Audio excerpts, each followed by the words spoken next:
All right, I think we will start. Wonderful to have you all with us today. Good morning and good afternoon, depending where you are.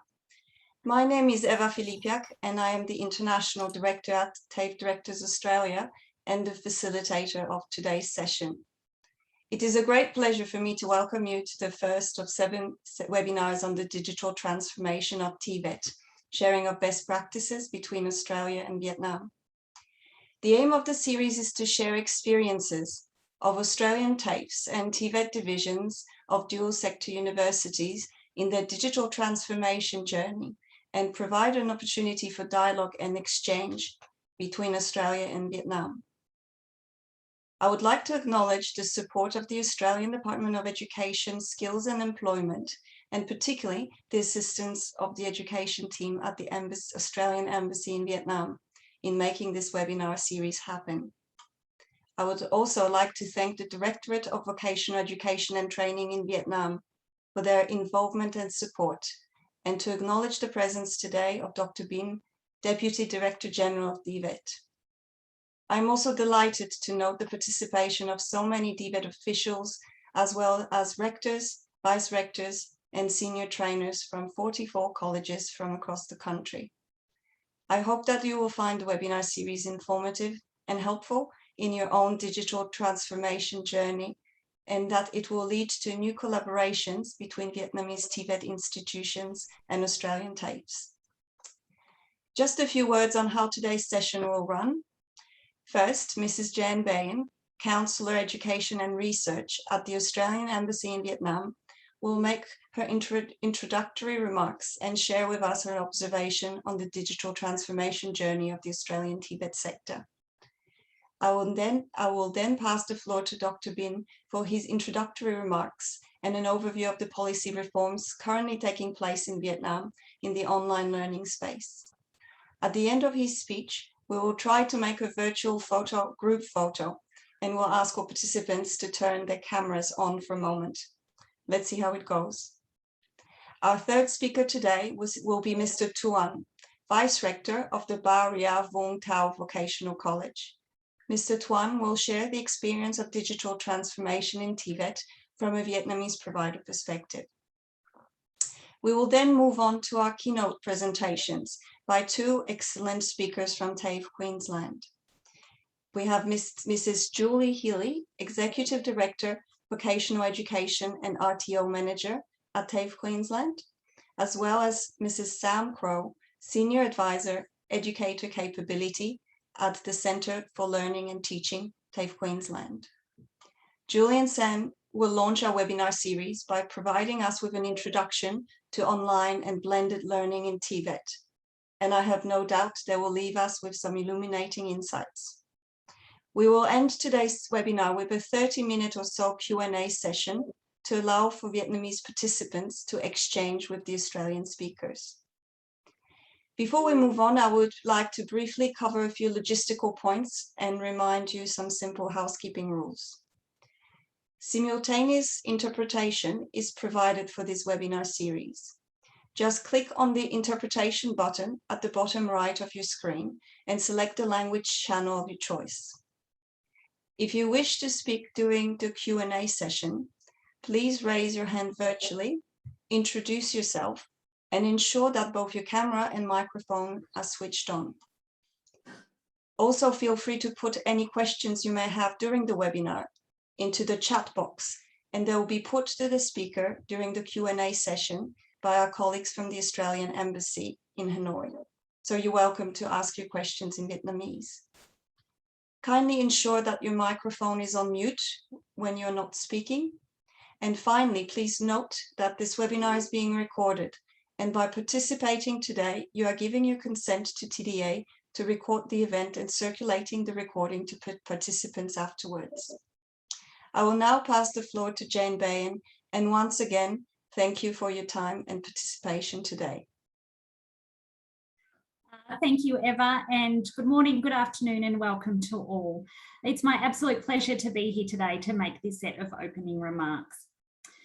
Before I start with some reflections about Australia's digital transformation journey in VET, I want to acknowledge some people here today. Firstly, our colleagues and our partners from the Directorate of Vocational Education and Training, Dr. Bin, Deputy Director General TVET, Ms. Tao, and your entire outstanding team. The Australian Embassy is so pleased to be your partner in many aspects of TVET-oriented work, including our Oz for Skills project, and we're delighted to be able to expand that work today into the world of digital transformation in VET. I'd also like to thank my colleagues and friends at TAFE Directors Australia, especially Eva, who has so diligently and carefully put together this program. I also send my thanks and welcome to the Australian TAFEs, who have so generously given up their time for these workshops, starting with Julie and Sam here today. Projects like this are always a team effort, and we have representatives from the second half of our team, my colleagues from the Department of Education, Skills and Employment in Canberra. I hope you enjoy seeing this project come to life. It's one you've worked so hard on. And really importantly, rectors, vice rectors and senior trainers from the 44 colleges who will go through this series of 7 workshops with us. Stay with us for the journey, and we hope it gives you new ideas of how to make this important transformation for yourselves and your institutions. And we also hope it leaves you with some contacts within Australian TAFEs to connect to after the project ends. It is a 7-part series and we welcome your feedback along the way. If there's any adjustments you'd like us to make, please reach out to TVET and we'll see what we can do.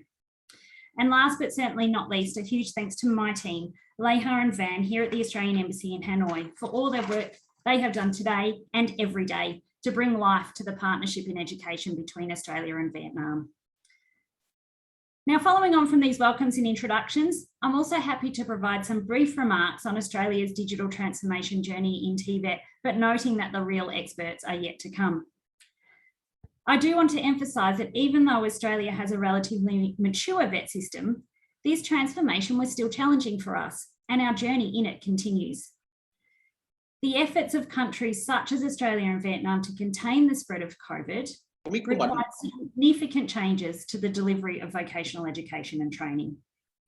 This wasn't an easy transition for VET systems, which naturally rely on hands-on, face-to-face training and assessment to impart skills required by industry. There was a strong response from the Australian VET sector to the COVID-19 restrictions, with a number of subjects delivered online increasing by about 24% between 2019 and 2020, and no doubt even more from 2020 to 2021. You can read quite a bit more about that transformation in some of the pre-reading that Eva has provided to you, including some surveys of both our training providers at large and also specifically of our Australian TAFEs. Over 3/4 of Australian training providers surveyed transitioned at least some of their training and assessment to online. Really interestingly, approximately 12 months on from the commencement of COVID-19 restrictions, online learning is still being offered in areas where it had not previously been seen. And that's an important point I want to make today. Whilst the transition to online and digital learning in VET was swift and to some extent forced upon us, it is here to stay. Almost all countries across the world are looking to shore up their VET systems to ensure they are flexible and responsive and meeting the needs of rapidly evolving labour markets, especially in relation to digital skills. There can be a view that digital delivery in TVET is only necessary for a short period of time. There can also be a belief that the quality of training is not high. Australia has been working very hard to ensure that online learning in VET is high quality and relevant. In Australia, the use of education technology, including electronic learning and online tools, has helped to grow VET enrolments and make VET more accessible via distance learning. Digital delivery in TVET is not a move away from quality, and we hope to show that over the next 7 weeks from the perspective of our Australian TAFEs. However, there's also been changes made at our system level and by governments, and we'll try to highlight some of that for you as well. Australia's national quality regulator has been important in making sure our national quality system keeps pace with the increase in online digital learning and assessment. Our national quality regulator has published good practice guides for institutions, provided advice on how institutions can remain compliant with our national standards, and amended their own auditing practices to be able to better monitor online learning. ASQA, our regulator, is committed to ensuring emerging technologies and tools enhance teaching and assessment methods, as long as providers follow good practice principles and maintain compliance. The Australian Government is also making sure that the curriculum delivered in our institutions are relevant to both digital delivery and also, importantly, to imparting digital skills to VET students. An immediate priority for reform is to simplify and streamline national VET qualifications.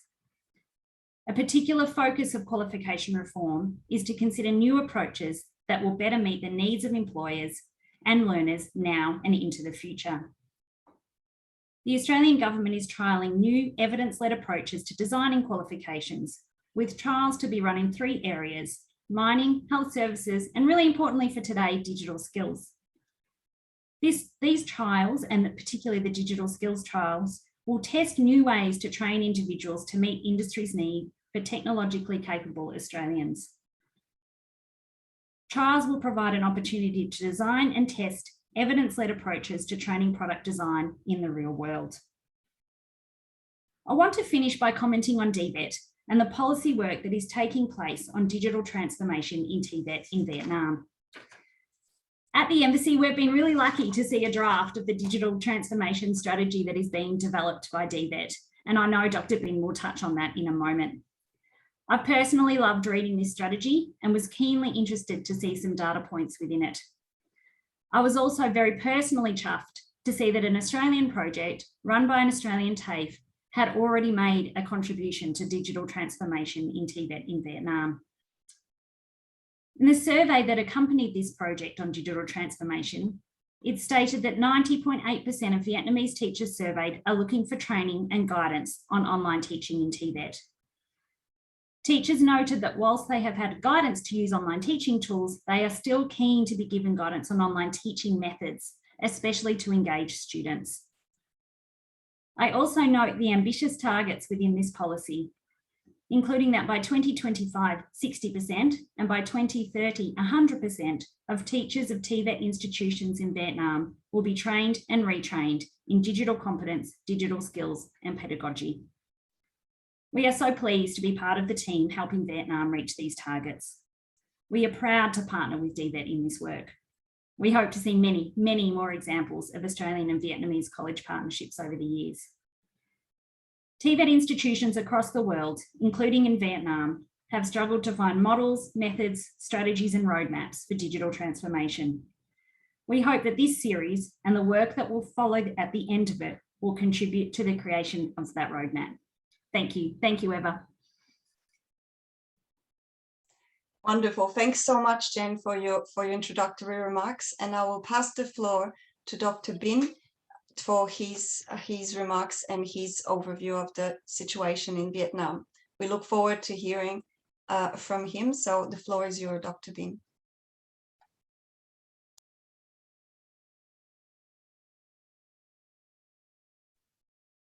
Tham tán giáo dục Đại sứ quán Úc tại Hà Nội. Kính thưa bà Eva, trưởng ban hợp tác quốc tế Hiệp hội các trường công lập của Úc. Kính thưa các chuyên gia, các đại diện đến từ hệ thống các trường cao đẳng kỹ thuật nâng cao TVET của Queensland. Kính thưa các thầy, các cô, các quý vị đại biểu. Trước hết là thay mặt lãnh đạo Tổng cục Giáo dục Nghề nghiệp, tôi muốn bày tỏ sự chân thành cảm ơn đến chính phủ Australia, Đại sứ quán Australia tại Việt Nam, các chuyên gia, các trường thuộc hệ thống TVET, cùng tất cả các thầy, các cô đã đồng hành với Tổng cục Giáo dục Nghề nghiệp trong việc phát triển, đổi mới hệ thống giáo dục nghề nghiệp trong những năm qua và trong những năm tiếp theo. Kính thưa quý vị đại biểu, như chúng ta biết thì chắc là bối cảnh chung thôi. Đấy là cái bối cảnh của công nghiệp cách mạng lần thứ tư, rồi bối cảnh của dịch bệnh. Nó đặt ra cái việc yêu cầu đối với hệ thống giáo dục nghề nghiệp trên toàn thế giới là phải đổi mới. Chính vì thế nên chúng tôi cũng xác định là làm sao mà phát triển được hệ thống của chúng tôi một cách mở, linh hoạt, hiện đại hóa, hội nhập hóa và bao trùm, tạo cái cơ hội học tập suốt đời, phát triển kỹ năng suốt đời gắn với việc làm với an sinh xã hội cho người dân. Và không bỏ lại ai phía sau, đặc biệt những đối tượng yếu thế. Với cái việc như thế này thì chúng ta thấy là dịch bệnh nó chỉ là một cái thiên tai mà nó thúc đẩy những cái quá trình đổi mới này. Và để làm việc này thì chúng tôi đang xây dựng một cái chiến lược và từng bước đã triển khai, trong đó phát triển giáo dục nghề nghiệp đến năm 2025-30 và tầm nhìn 2045 tập trung vào một số cái nội dung.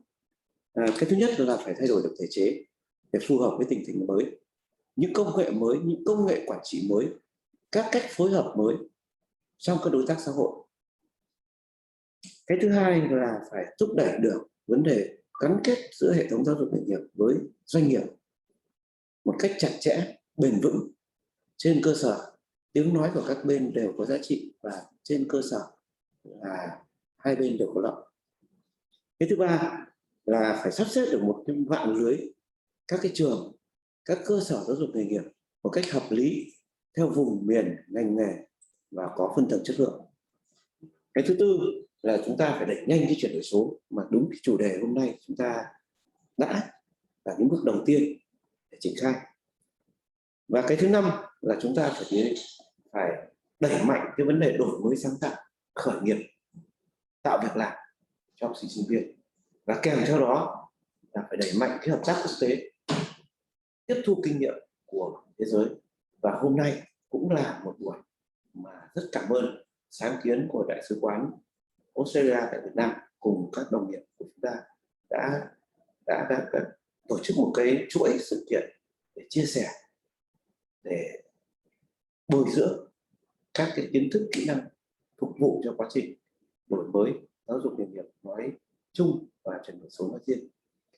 Thế riêng về lĩnh vực chuyển đổi số thì chúng tôi thấy như thế này: một đằng thì hệ thống chúng tôi cần phải nhanh chóng đào tạo cho một lực lượng lớn, một số lượng lớn người, mà người ở đây không chỉ những người sẽ các em học sinh giỏi được thuế phổ thông vào các trường học, mà là phải đào tạo cho một lực lượng lao động, bồi dưỡng kiến thức, kỹ năng cho lực lượng lao động hiện có trong thị trường lao động để phù hợp hơn, thích ứng hơn với một nền kinh tế số, phù hợp hơn, thích ứng hơn với các cái dịch bệnh mà chúng ta biết nền kinh tế số, cuộc cách mạng công nghiệp lần thứ tư và dịch bệnh đang đe dọa đến cái việc làm an sinh xã hội của một bộ phận lớn người lao động, và đặc biệt là các ngành nghề sẽ mất đi hoặc ngành nghề có nhiều yêu cầu mới. Nên chúng tôi xác định là về số lượng như vậy, nhưng về một mặt khác chúng ta phải nâng cao về chất lượng, trong khi chi phí vẫn tăng lên nhưng mà không tăng lên được nhanh do các yếu tố về kinh tế. Và chỉ chuyển đổi số, chỉ áp dụng công nghệ thì chúng ta mới giải quyết được cái bài toán giữa số lượng và chất lượng như chúng tôi vừa nói. Và với cái đặt vấn đề như vậy thì chúng tôi được chính phủ Việt Nam giao và Bộ Lao động Thương binh giao xác định chuyển đổi số là một giải pháp đột phá trong giai đoạn này để thực hiện được mục tiêu nâng cao chất lượng nguồn nhân lực Việt Nam, đáp ứng cái giai đoạn phát triển kinh tế đất nước đến năm 25 đến năm 30. Chúng tôi kỳ vọng rằng chúng tôi sẽ phát triển thành những nước cơ bản là nước công nghiệp với thu nhập trung bình cao, và đến năm 45 là nước công nghiệp phát triển với mức thu nhập cao.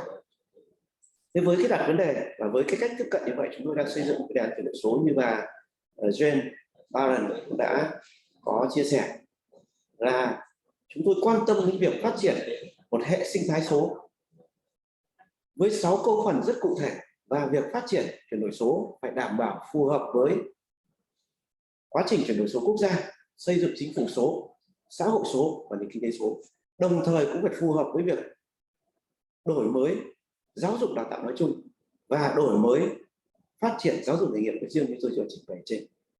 Và như vậy, thứ hai là cái quá trình chuyển đổi số cần phải đảm bảo sự bền vững, khoa học, chắc chắn nhưng phải nhanh, và huy động được toàn bộ các đối tác trong xã hội, từ các nhà quản lý, giáo viên, các doanh nghiệp và các tổ chức quốc tế. Cái thứ ba là cái việc chuyển đổi số phải đảm bảo được cái tính hiện đại, tính chia sẻ, tính kết nối, và không những trong nước mà còn với quốc tế, phải tận dụng được những cái cơ hội đã có mà các nước phát triển đã và sẽ triển khai. Và với cái quan điểm như vậy thì 6 cái nội dung cơ bản trong hệ thống sinh thái chuyển đổi số sẽ được triển khai đồng bộ. Cái thứ nhất là chúng ta phải quan tâm và coi giáo viên, người dạy và học sinh là trung tâm của quá trình chuyển đổi số. Ở đây và trên vấn đề là với bối cảnh công nghệ mới thì yêu cầu đối với nhà giáo và học sinh phải có những kỹ năng mềm, kỹ năng tự học, kỹ năng số, kỹ năng quản trị và rất nhiều kỹ năng khác. Từ đó đặt ra vấn đề bồi dưỡng như hôm nay chúng ta đang triển khai. Cái thứ hai, chúng ta phải quan tâm đến nội dung chương trình giảng dạy. Vì nội dung chương trình giảng dạy theo phương pháp mới, ứng dụng công nghệ theo chúng tôi sẽ là khác nội dung theo truyền thống. Và cái chương trình giảng dạy này phải được cập nhật theo cái yêu cầu về kỹ năng số đang áp dụng tại nền kinh tế số. Và cái việc này cần phải thường xuyên cập nhật, đưa những cái công nghệ số vào để trong các chương trình giảng dạy.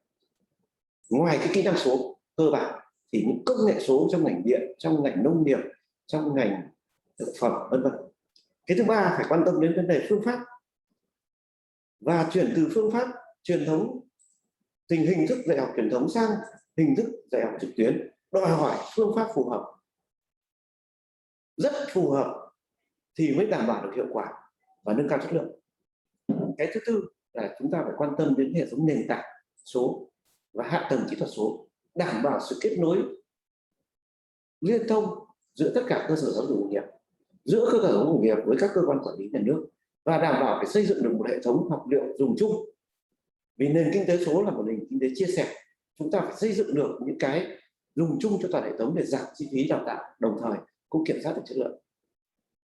Và cái thứ năm là chúng ta phải quan tâm hệ thống quản trị, quản lý. Ở đây quản lý không những tầm vĩ mô, tức là Bộ Lao động Thương binh Xã hội, Tổng cục Giáo dục nghề nghiệp quản lý hệ thống, mà còn quản trị hệ thống trong của các trường. Và yếu tố này đòi hỏi sự nỗ lực của các trường rất nhiều, áp dụng các công nghệ vào để quản lý các yếu tố đảm bảo chất lượng, các quy trình vận hành. Và cái việc này chúng tôi đang xây dựng các hệ thống dữ liệu kết nối giữa giáo dục nghề nghiệp với giáo dục và giáo dục nghề nghiệp với thế giới việc làm, với các hệ thống dữ liệu dân cư và hệ thống dữ liệu việc làm. Và cái thứ 6 là phải đổi mới được thể chế. Rất nhiều quy định áp dụng cho việc cách thức truyền thống sẽ không được áp dụng được trong cái việc dạy học trực tuyến, cũng như quản trị dựa trên bằng chứng giống như bà Duyên vừa nói. Và đồng thời đẩy mạnh cái vấn đề đảm bảo chất lượng, kiểm soát chất lượng trong việc dạy học trực tuyến, quan tâm đến việc công nhận bằng cấp và quan tâm đến việc công nhận cái trình độ kỹ năng mà của người học, người lao động đã có, không kể họ có được qua kinh nghiệm thực tế sản xuất hay họ đạt được bằng một hình thức học tập nào đó, trực tuyến, tự học, vân vân, và nhiều cái yếu tố thể chế tiếp sẽ phải ban hành. Thế với cái cách tiếp cận như vậy thì chúng tôi có đánh giá cái hệ thống giáo dục nghề nghiệp hiện giờ đáp ứng được đến đâu. Thì báo cáo với vị đại biểu là chúng tôi đã tổ chức khảo sát khoảng 150 các trường cao đẳng, được khoảng 20.000 đối tượng là cán bộ quản lý tổng cục, sở, cán bộ quản lý các trường, và đặc biệt là nhà giáo và học sinh. Thì chúng tôi mới thấy là quán thị trình này thực sự là một thách thức từ mặt nhận thức về chuyển đổi số, về quá trình thực hiện chuyển đổi số như thế nào cũng còn là điều mà chúng ta cần phải thống nhất. Rồi thách thức về mặt các kỹ năng của người dạy, của người học, và đặc biệt là các kỹ năng số, kỹ năng xây dựng bài giảng, phương pháp giảng dạy. Và với em học sinh thì đây lại là kỹ năng số và kỹ năng tự học. Và cái thách thức nữa là thách thức về cơ sở hạ tầng. Thì chúng tôi có một giai đoạn dài là đầu tư tăng cường công nghệ thông tin và các cái cơ sở hạ tầng khác phục vụ cho đào tạo. Nhưng tuy nhiên nó chưa hệ thống, chưa bài bản, và cái tính kết nối không cao. Và đặc biệt là các cái quy trình quy định về tự chủ đã đưa ra, tự chủ về học thuật, tự chủ về phát triển chương trình, nhưng vẫn còn chậm, và cái yếu tố kết nối với doanh nghiệp vẫn còn rất là yếu. Và cũng báo với đại biểu là nhận định được tình hình thế, thì chúng tôi đã chỉ đạo quyết liệt.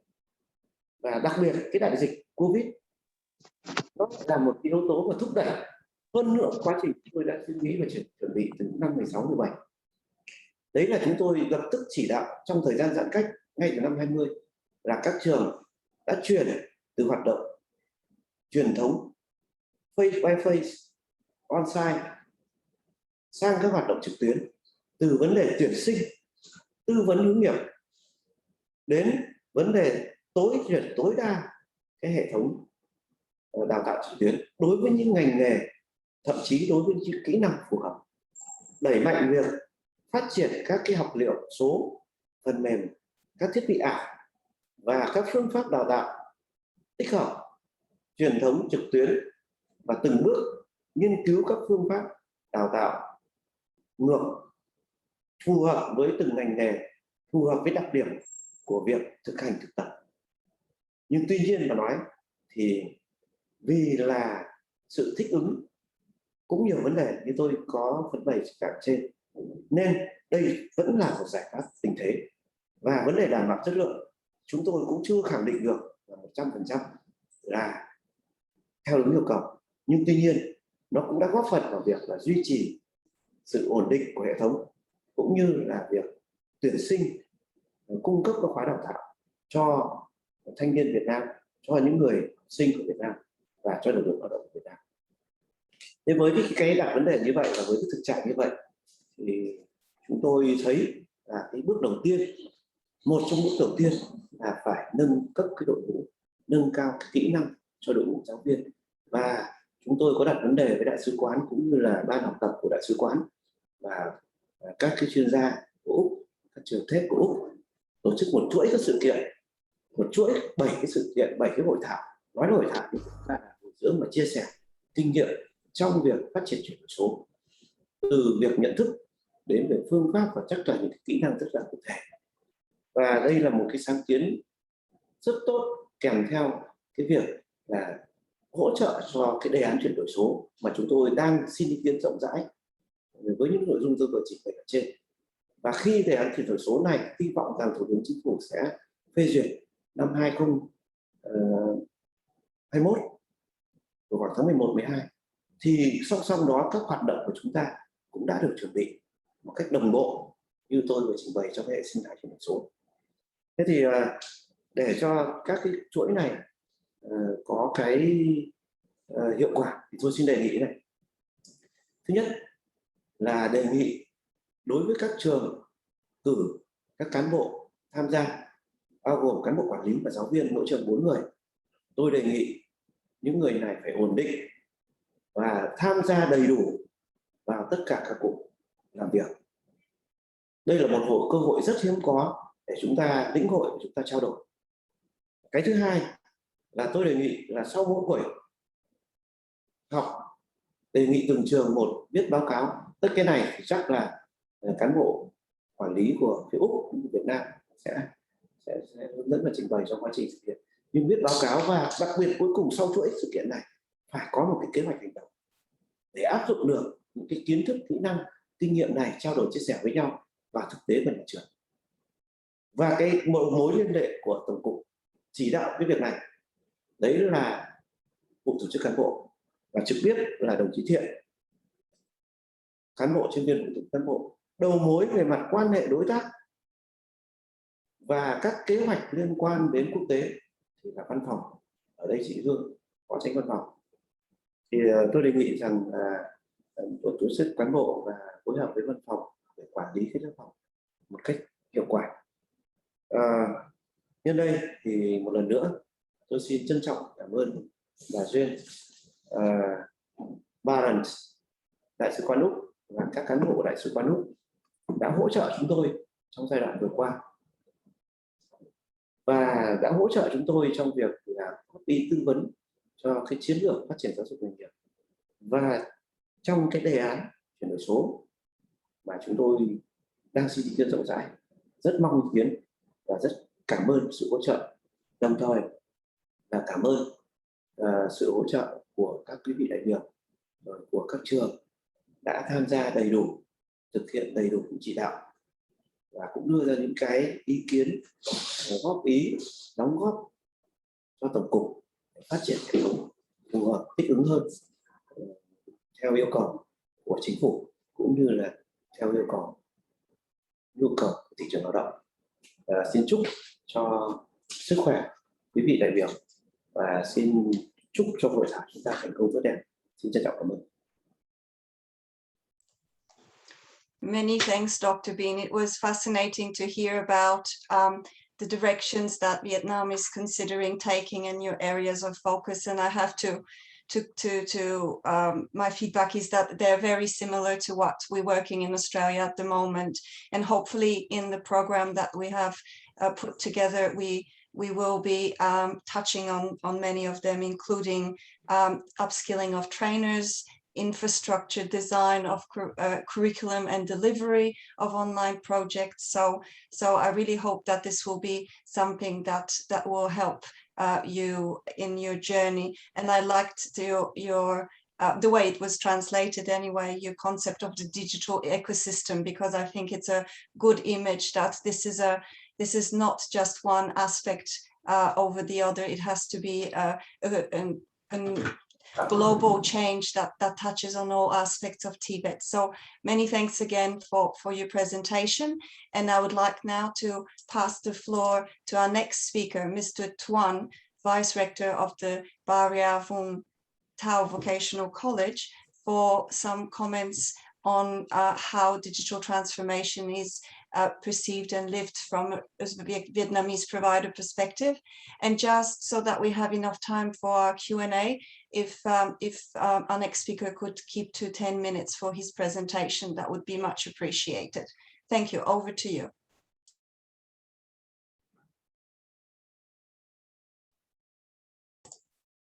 Mr. Tuan. Vâng. Xin kính thưa ông Phạm Vũ Quốc Bình, Phó Tổng cục trưởng Tổng cục Giáo dục nghề nghiệp. Kính thưa bà Eva, Giám đốc hệ thống thép của Úc. Kính thưa bà Jen Bahen, đại diện Đại sứ quán của Úc. Kính thưa các chuyên gia, kính thưa quý vị đại biểu. Tôi rất là vinh dự khi được tham dự cái chuỗi hội thảo chia sẻ các cái phương pháp về dạy học trực tuyến kết hợp với giáo dục nghề nghiệp, và đứng ở góc độ là người đang công tác tại một cơ sở giáo dục nghề nghiệp. Không nghe được tiếng anh Thuận ơi. Không nghe được tiếng anh Thuận ơi. Alo, tôi có nghe rõ mà. Có nghe rõ đấy. Vâng ạ, tôi xin được tiếp tục ạ.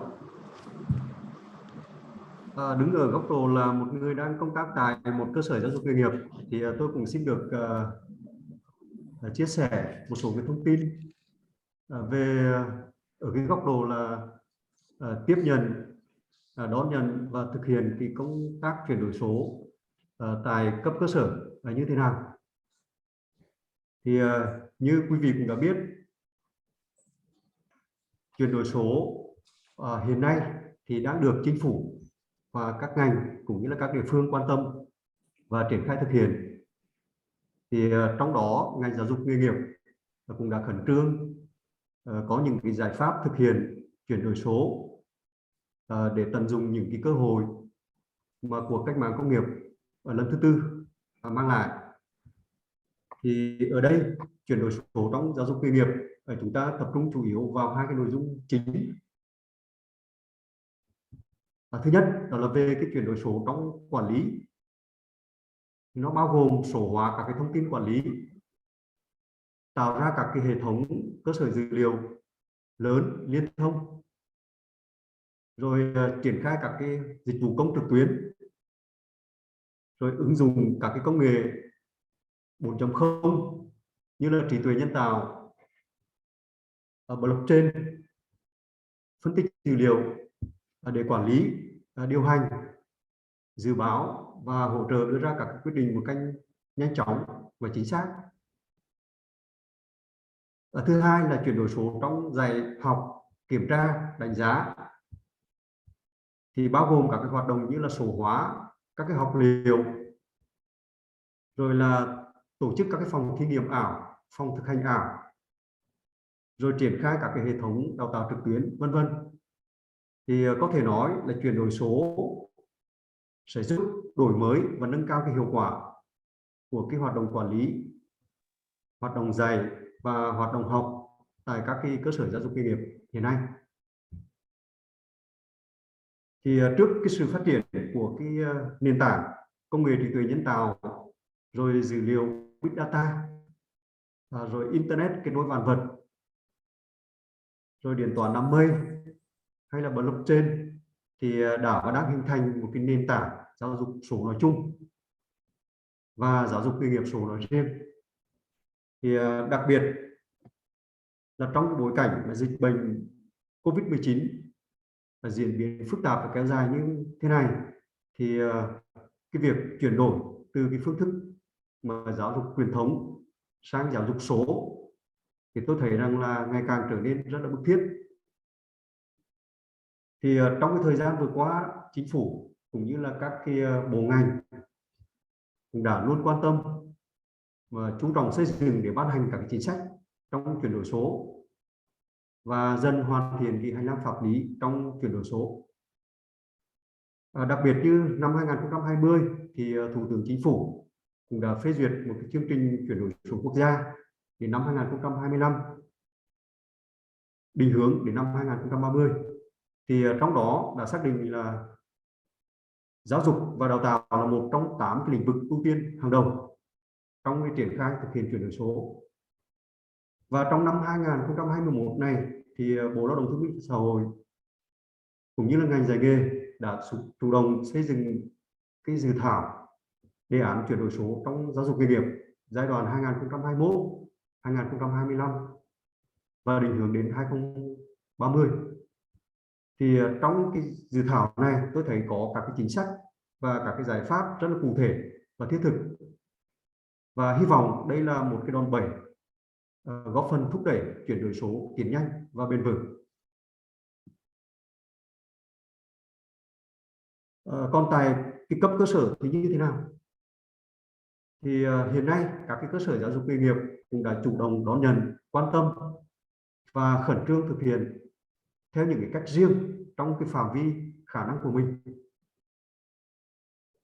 Các cái hoạt động chuyển đổi số ở cấp cơ sở bao gồm trong cái công tác quản lý, quản trị nhà trường, rồi là trong hoạt động dạy và học, rồi là số hóa học liệu, rồi trong nội dung đào tạo, trong đầu tư cơ sở vật chất cho chuyển đổi số, rồi là phát triển nhân lực chuyển đổi số, vân vân.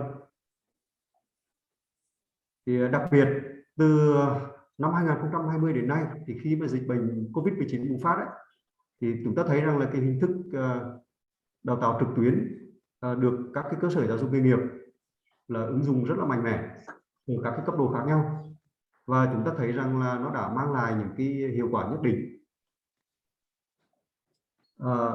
Có nhiều cái cơ sở giáo dục nghề nghiệp đã chủ động xây dựng các cái hệ thống quản lý học tập có tính tương tác cao để tổ chức trong cái đào tạo trực tuyến, thay thế cho các cái hệ thống học tập trực tuyến. Mỗi máy mở một ấy anh ạ, một chương trình. Và tại các địa phương thì chính quyền địa phương ở các cái địa phương cũng rất là quan tâm và thực hiện mạnh mẽ cái hoạt động chuyển đổi số. Tại tỉnh Bà Rịa Vũng Tàu chúng tôi thì trong năm 2021 tỉnh cũng đã ban hành một cái chương trình hành động thực hiện cái nghị quyết về chuyển đổi số đô thị thông minh gắn với cải cách hành chính. Thì trong đó là đã xác định cái thúc đẩy chuyển đổi số trong giáo dục nghề nghiệp là một trong những cái nhiệm vụ trọng tâm, và với cái mục tiêu là đến năm 2025 phấn đấu cung cấp 100% dịch vụ công mức độ 4 liên quan đến hoạt động giáo dục nghề nghiệp. 100% các cái trường trọng điểm trên địa bàn là phải thực hiện chuyển đổi số hoàn toàn. Trong đó thì 30% các trường trung cấp và cao đẳng là phải triển khai nền tảng dạy nghề trực tuyến. Trường Cao đẳng Kỹ thuật Công nghệ Bà Rịa Vũng Tàu thì là một trong những cái cơ sở giáo dục nghề nghiệp được chính phủ phê duyệt ưu tiên tập trung đầu tư đồng bộ theo cái đề án phát triển trường cao đẳng chất lượng cao đến năm 2025. Thì hiện nay mục tiêu của trường là đào tạo và cung ứng cho xã hội cái nguồn nhân lực chất lượng cao trong các cái lĩnh vực như là kỹ thuật, công nghệ, chế biến và dịch vụ. Thì nhà trường luôn xác định cái chuyển đổi số là một trong những cái nhiệm vụ quan trọng hàng đầu để nâng cao cái chất lượng đào tạo, và cũng là một cái giải pháp đột phá để nâng cao cái năng lực quản trị và cái hiệu quả đào tạo. Thì trong thời gian qua, nhà trường cũng đã từng bước chủ động thực hiện các cái, hoạt động trong chuyển đổi số như là xây dựng và sử dụng các cái phần mềm quản lý chương trình kế hoạch và kết quả đào tạo, số hóa các hồ sơ sổ sách đào tạo, thực hiện tuyển sinh trực tuyến, hay là các cái phần mềm quản lý nhân sự, tài chính, cơ sở vật chất, rồi xây dựng cái thư viện điện tử, rồi là tổ chức cái hệ thống dạy học trực tuyến. Rồi đặc biệt là chúng tôi đã có xây dựng một số các cái phòng học mô phỏng thuộc các cái lĩnh vực như là điện, cơ khí, hàn, chế tạo khuôn mẫu. Và để đào tạo cái nguồn nhân lực thì chúng tôi cũng đã cập nhật cái nội dung chương trình theo yêu cầu của chuyển đổi số để đào tạo cho học sinh sinh viên. Với những cái hoạt động trên thì cũng đã góp phần giúp trường tiết kiệm được về thời gian, về nhân lực, về chi phí. Qua đó thì nâng cao được cái năng lực và cái hiệu quả trong cái quá trình đào tạo. Tuy nhiên qua cái thực tế thực hiện cái chuyển đổi số tại cơ sở thì chúng tôi nhận thấy là cái quá trình chuyển đổi số hiện nay vẫn còn nhiều thách thức mà chúng ta cần quan tâm, nghiên cứu để chúng ta giải quyết. Thứ nhất thì về cái cơ sở hạ tầng, thiết bị công nghệ thông tin, rồi đường truyền, rồi dịch vụ mạng internet tại các nhà trường, rồi là cho các cái đối tượng như là giảng viên, học sinh sinh viên, vẫn còn cái khoảng cách giữa các trường, giữa các cái vùng miền. Điều này nó dẫn đến là cái sự tiếp cận các cơ hội học tập của học sinh sinh viên ở các cái vùng miền là có khác nhau. Vấn đề thứ hai là về cái nguồn lực tài chính thì chúng tôi thấy rằng là ở các cơ sở giáo dục nghề nghiệp cái nguồn kinh phí còn hạn chế và chưa đáp ứng được cái yêu cầu đầu tư về học liệu số, về hạ tầng mạng, thiết bị công nghệ thông tin, hoặc là các cái phần mềm để đào tạo trực tuyến, cũng như các cái phòng học thực hành ảo, phòng học thông minh, vân vân. Cái nguồn nhân lực thứ ba là cái nguồn nhân lực để phục vụ cho chuyển đổi số tại các cơ sở giáo dục nghề nghiệp thì phần nào đó vẫn còn hạn chế, chưa được bồi dưỡng, cập nhật kịp thời về những cái kiến thức, kỹ năng và cái công nghệ theo yêu cầu của chuyển đổi số.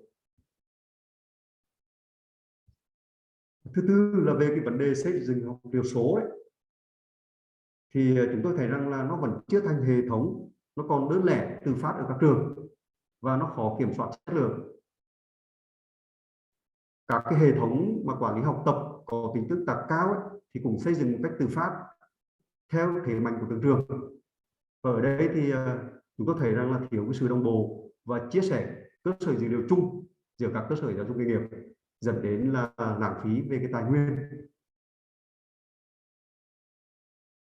các cái quy định về đào tạo trực tuyến như là chương trình, quá trình tổ chức đào tạo, quá trình kiểm tra đánh giá kết quả, công nhận kết quả trong đào tạo trực tuyến, rồi là điều kiện tổ chức lớp học vân vân, thì chúng tôi thấy rằng là vẫn chưa đầy đủ, và điều này nó làm cho cái việc thực hiện tại các cơ sở giáo dục nghề nghiệp phần nào đó còn lúng túng và chưa có cái sự thống nhất cao. Thì với cái thực trạng như vậy thì theo tôi, để thúc đẩy cái chuyển đổi số trong giáo dục nghề nghiệp một cách nhanh chóng và hiệu quả, không bỏ lỡ các cái cơ hội mà cái cuộc cách mạng công nghiệp lần thứ tư mang lại, thì chúng ta cần tập trung thực hiện một số các cái nội dung như sau. Thứ nhất là cần tăng cường truyền thông để nâng cao cái nhận thức và cái trách nhiệm của các cơ sở giáo dục nghề nghiệp, của các cơ quan quản lý cũng như là của cộng đồng về cái vai trò và lợi ích của chuyển đổi số trong giáo dục nghề nghiệp. Thứ hai là chúng ta cần đẩy mạnh triển khai hoàn thiện cái hệ thống cơ sở dữ liệu toàn ngành để kết nối và liên thông từ cái cấp cao nhất là ở trung ương đến địa phương và đến các cái trường.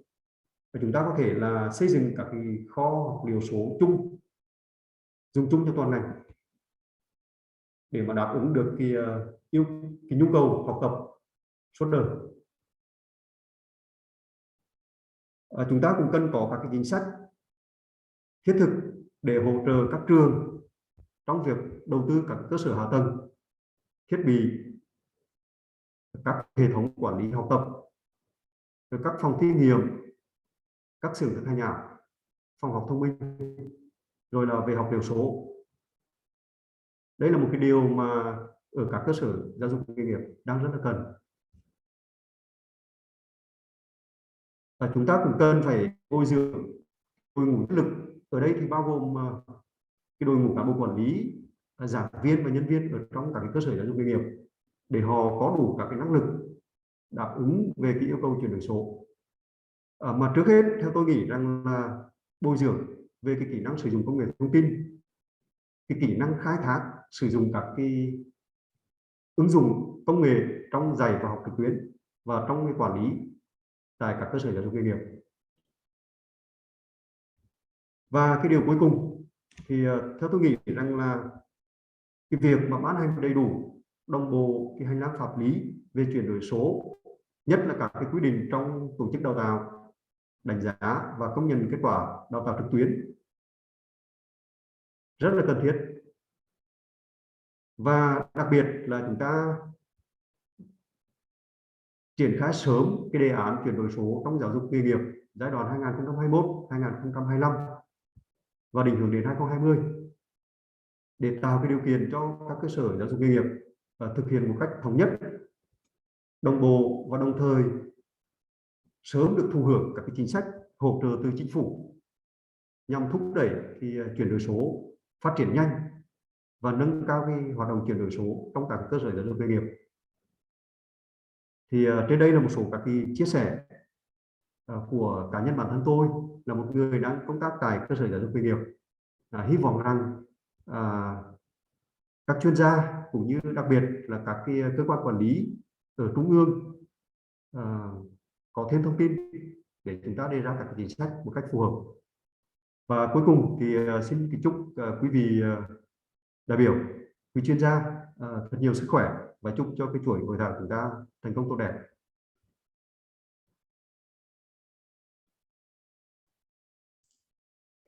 Many thanks to you, Mr. Thuong, for this great overview of the situation. Good to hear how important a point of focus digital transformation is, both for government and providers.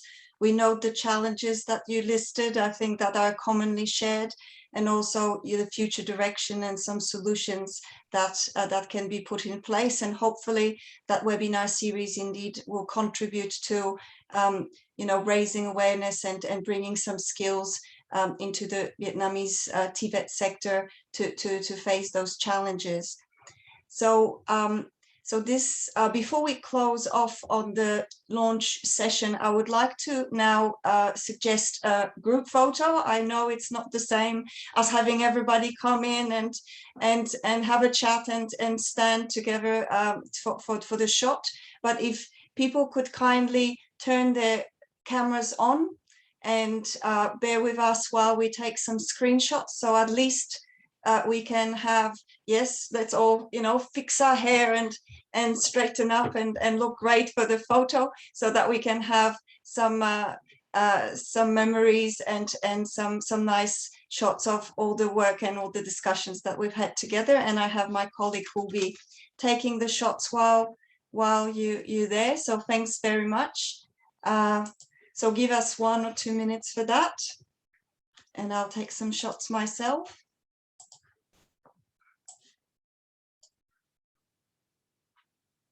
And once again, while there are many challenges and online is not as good as face-to-face in many ways, just the mere fact of being here and able to talk to you while we're all in lockdowns and having to be working remotely is an accomplishment. So we're very grateful for that opportunity to have that 7 webinar series with you.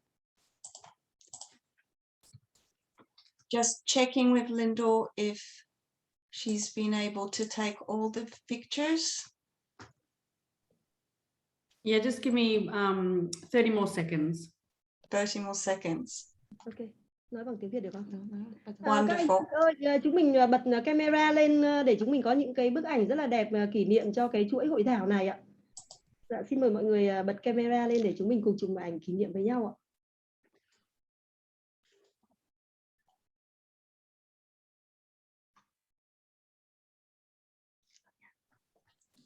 Xin chào em Hà. Vừa mới nghe tiếng của em rồi, không thấy ảnh đâu cả.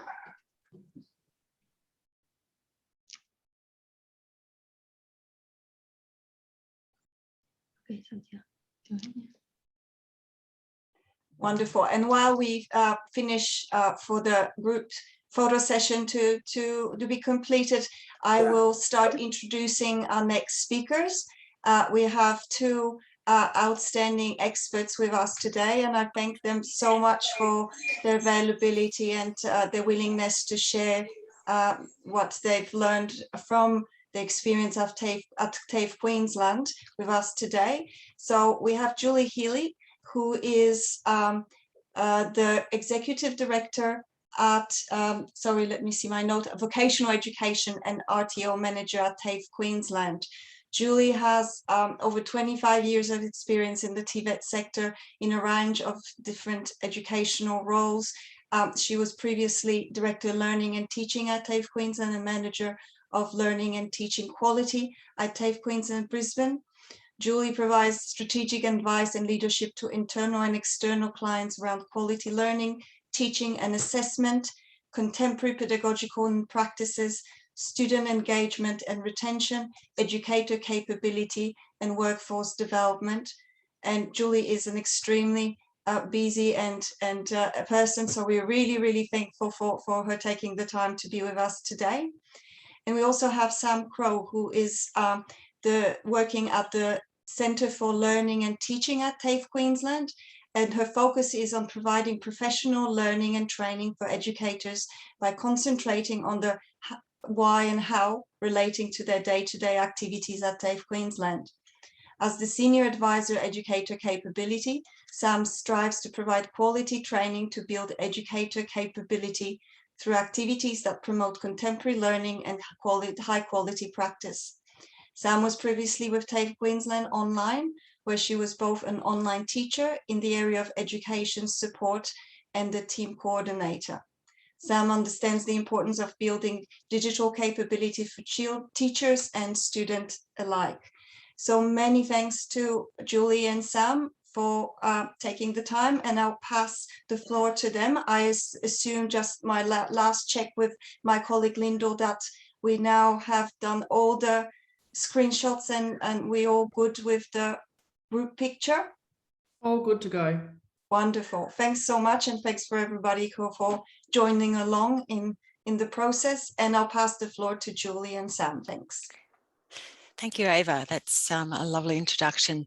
Sam, we're going to co-deliver here. So Sam is going to drive the PowerPoint, and I'll commence and I'll hand over to Sam about halfway through. So thank you for inviting TAFE Queensland to present. If Sam, you move to the first slide, that'd be great. The overview of what we would like to cover today is on screen. Essentially, we would like to share our experiences with transitioning to online delivery, and in particular, provide some lessons learned and tips that may help to ensure you have a successful implementation of any online or blended learning strategy you may look to implement. There's a multitude of different terms that are being used to describe online learning, and there's varying interpretations of many of these terms. As a result of the, oh my goodness, we might have to mute those if we don't mind. As a result of the COVID pandemic, there's been an increase in the number of providers and courses providing training and assessment through digital formats, which has highlighted the need to better define online learning. And in addition, there's an abundance of research projects underway to evaluate the effectiveness of online learning, and a number of research publications have recently been released. The most important factor, from my opinion, in defining what online learning options a provider offers is to ensure students fully understand what their study will involve, so that they can make an informed choice as to whether it's suitable for them and the course in which they are interested in completing. In trying to differentiate between the different online study options, the key differences relate to, firstly, location. Can they complete their study at home, or do they need to attend a class, whether that's face-to-face on a campus or in a virtual classroom using video conferencing technology? Secondly, the instruction. Is the study self-directed or teacher-directed? Interaction. Does the study include in-person interaction between the teacher and the students and between students, or does it have no direct interaction at all? And then lastly, attendance. Does the student need to attend at a scheduled time, or can they do it totally in their own time at their, at their desire? At TAFE Queensland, we now are offering 3 forms of study that involve online learning, and we've defined them using the descriptions on screen. So as you can see there, the top one is our online self-paced learning. So that's where the students are learning 100% online. It's fully self-paced, it's fully self-directed. There's no requirement for the student to attend at any specific time. They obviously would still interact with their teacher through digital forms, whether that's through perhaps a Zoom meeting, or more likely to be email or perhaps phone. The second option there is the online teacher-directed learning, and this one really has come about as a result of COVID, where we can easily host, in essence, their normal lessons, but using a digital format. So the students are required to participate at a scheduled time. They tune in through Zoom. They are instructed directly by their teacher, but supplementing that, they will complete some learning online through our learning management system. The bottom one is probably the more common. So the greater number of our programs sit in that third row, and that's our blended learning approach, where there is some on-campus learning topped up with some online learning. So we did originally call that mixed mode learning. I think the more common term is blended learning. So students do have the combination of both face-to-face classroom instruction on a campus. They do have some Zoom sessions, so the digital lessons at a scheduled time, and then some self-directed, self-paced learning in their own time using the LMS. A key challenge for training organisation is to break away from what is that traditional approach of face-to-face learning. People are naturally hesitant to change, and unless well-planned strategies are used to move to a more online technology enhanced approach, it can be disastrous for both the educational staff and the students themselves. For TAFE Queensland, our focus in our strategic direction is to build our reputation as a provider of innovative and technology enhanced training solutions. And I think it's important to note there the wording, technology enhanced training solution, as there's many different approaches that can be used and explored. It's not just the one, LMS approach. There's a number of different technologies that are suitable. So no one size fits all. There's options needs to be explored and determine what is the right fit. And there's many factors that come into play in making that decision. The most obvious being the cost and the access to technology and internet. In response to this strategic direction, TAFE Queensland is refining its present delivery strategy as it moves to a predominantly blended learning approach across all qualifications. Another key driver behind TAFE Queensland's strategy includes the transition to and the implementation of a new learning management system and video conference platform. So this was one of the key drivers for moving to a more online format. The goal is still that we have all of our qualifications having an online presence. We're not there at the moment, but we're aiming by the end of this year. To support the transition, TAFE Queensland also implemented what we termed a master product strategy, which included the development of learning and assessment content for use by all of the TAFE Queensland regions on all campuses.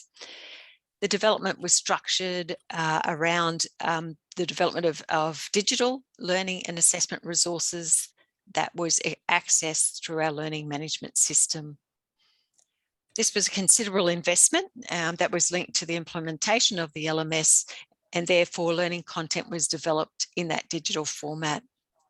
I think finally there, we do need to acknowledge the digital era, the desire for employers and industry to have graduates that have got strong digital skills. So, by taking them through and learning through an online format is an easy way for them to really hone those skills and enable them to be well equipped when they move into the digital workforce. I think it's probably important to also note that many students are looking for an online option, especially those that are living outside of our main cities in our rural and remote areas of Queensland. So if they didn't have this access through an online, they couldn't study because it's just out of reach for them. And of course, COVID, of course, has heightened the demand and has sped up the implementation of our strategy. In deciding whether to offer online learning, you need to ask yourself, what is the curriculum or course requirements? Is learning and assessment permitted to be conducted fully online? There may be situations where it means it's not possible, or perhaps the full program, it's not possible. Also consider, are there any limitations in offering totally online from a licensing perspective? It's different in every country and even every state within Australia, but there are some units which were not permitted to deliver online. Most importantly, you need to consider who is your typical learner cohort. What are their characteristics? Do they have access to the required technologies and the internet? Do they have the skill and capability to actually manage the digital format? Do they have the experience and the self-motivation to learn on their own? Do they have competing pressures that may impact on their ability to study using a self-paced, self-directed mode? And what are their other work commitments that they may preference study to after hours? Their location, their ability to travel also. Fourth one, of course, is the organisation's technology resources at hand and the infrastructure. That's really important. We need to have that in place before, so that you can offer online learning. Otherwise, it can lead to a poor student experience and some very negative student feedback. And lastly, the practical skill development. So, you know, especially to ensure students are exposed to current industry practice. Sorry, Sam, I topped that one up. If we move to the next slide, I think, you know, there are lots of benefits to online learning. It's an excellent way to increase student engagement when used as part of a blended learning technique. Most students, it does provide students with more delivery options. It provides greater flexibility for our existing workforce that may need retraining. It empowers learners with autonomy over their own learning journey, allows more innovative teaching and learning practices, provides digital learning tools to support collaboration and social learning as part of creating tomorrow's digitally enabled workforce. It builds the internal capability of your educators as they're constantly using the digital tools. And lastly, it becomes a repository for well-designed online content, and then also the completed student assessment, which is really helpful from an audit perspective. We've got a little video that is on our website that I thought might be nice for you to watch. So you're thinking about upskilling, changing careers, or getting back into the workforce? But with so many options, where do you start? And will you actually finish with so much going on? More people complete their online courses with TAFE Queensland Online than with any other online education provider in Australia. In fact, 80% of people who start with us actually finish their course, compared to the national average of just 7%. So what's our secret? In a word, support. From the minute you enrol right through to completion, TAFE Queensland Online offers flexible, affordable, fully supported study options so you can achieve your goals. With nationally recognised qualifications, there's a career pathway to suit you. Enrol today and finish what you start. TAFE Queensland Online. Make great happen. Thanks, Dan. We've done a lot of research when we were first integrating the online learning into our organisation, and we found that there's 5 types of students who study online, and it's important that you understand each of those personas, because they will be looking for something slightly different. Our social butterfly, they're the ones that love to interact with other students and with their teachers. So, you know, always on the online messaging board, always asking questions. They're really helpful and important people to have within your groups. You know, they are the energizers that in there, they love to chat, they like to talk to other people, they like to stay connected. Our second group is our quiet achievers. They just like to get the job done. When they participate in the activities and the discussion boards, they have very good insights and answers and are very respectful.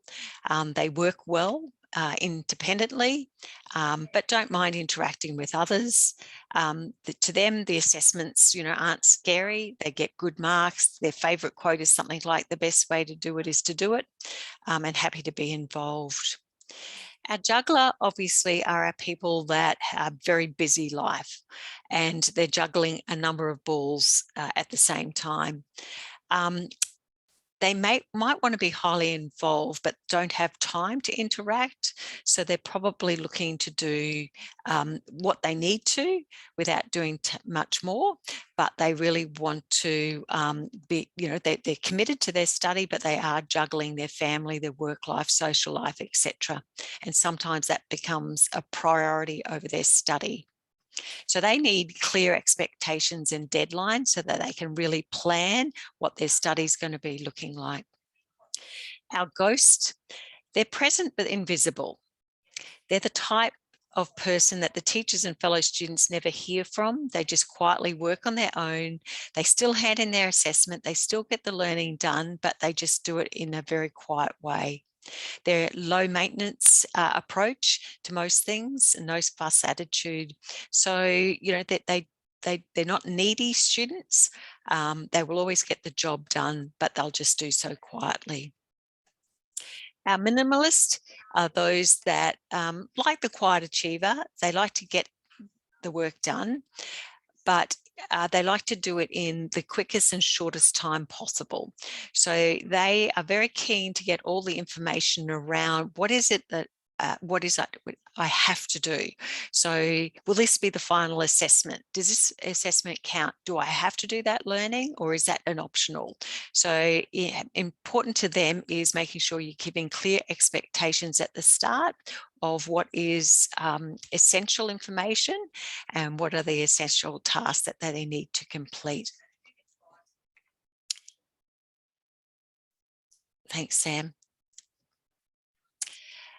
What is of great interest, I think, is as many of the colleges and universities move to online instruction as part of their response to COVID-19, a number of different research studies were conducted, and I think there's some really interesting information about student preferences, access and training that was captured as part of that study.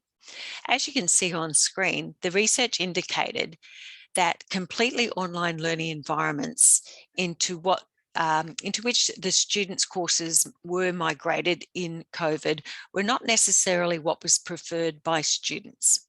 Nearly all of the students indicated that they prefer at least some face-to-face contact, with the majority preferring that their classes be mostly face-to-face.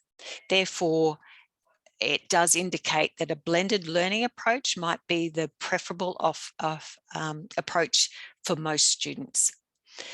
However, in saying that, our students that are working, they had a much stronger preference for completing their courses completely online based on their circumstances. But even so, even that group still liked a little of face-to-face engagement. Important there is need to unpack that research further to understand whether the face-to-face engagement included, or whether they would be satisfied with the Zoom offerings, such as what we're going through today, where it is a face-to-face but through a digital format, or whether they're referring to in a classroom on a campus. Important though, if students are forced to move to a completely online experience, they may disengage and not perform as well as they might have otherwise, given their preferences for their types of learning environments, as they indicated. It is critical that if transitioning from traditional face-to-face to completely online, you continue to create engaging and thoughtful learning experiences to get the buy-in from the students and maximise engagement. So taking on board what is shown there, what their preferences are, ensuring that you include some, scheduled face-to-face interaction, even if it is through Zoom. From the same research study, as you can see on screen there, if we pull apart the activities that they undertake as part of their learning and or assessment, again, they have some preferences. Students have a strong preference for the type of learning activities that they would like to do online. Submitting assignments, taking exams or undertaking quizzes, tests, conducting peer reviews, peer grading activities, and having course-related discussions are the activities that they do prefer to do online. Relatively few students prefer this environment, even for the activities more suited to it. But so understanding these preferences can help providers to decide how to convert to online learning, what activities to be designed, and again, very important when we're constructing our blended learning approaches is, ensure that the activities that research indicates they like to do online is how you're structuring that component where they're self-directed. I think the other huge benefit was identified through any COVID lockdown, and that is about disruption. So obviously, the more online the delivery mode, the less disruption that the students undertake when things like a lockdown or other perhaps issues occur. So as you can see, the face-to-face classroom-based programs and the work-based programs were significantly impacted. Our online programs had no impact whatsoever. Our blended programs had minimal impact. They were easy to transition.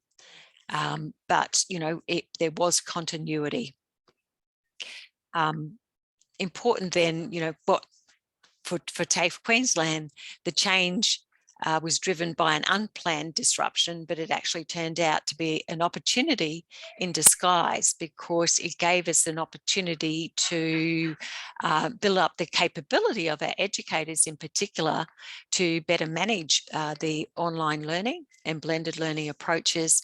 And it gave us students a bit of a taste for what online learning might look like. One of the things we've realised as part of the transition to online blended learning is that there are 4 distinct areas of readiness that are integral to successful implementation, and they are needed to align. So we will walk you through each of the 4 pillars, but if there's the takeaway from today is, if you're thinking about moving to an online learning strategy, do consider this and plan ahead. Before we unpack those 4 pillars though, just want to highlight what I would say is the most important to consider when planning and designing a strategy, and that is you've got to consider what's the underpinning pedagogy. Having a well thought out pedagogy will improve the quality of teaching and the way students learn, helping them gain a deeper grasp of the fundamental learning content. In a world where technology takes a significant role in teaching and learning, any modern pedagogy must account for students finding, analysing, applying knowledge from a growing number of constantly changing information sources.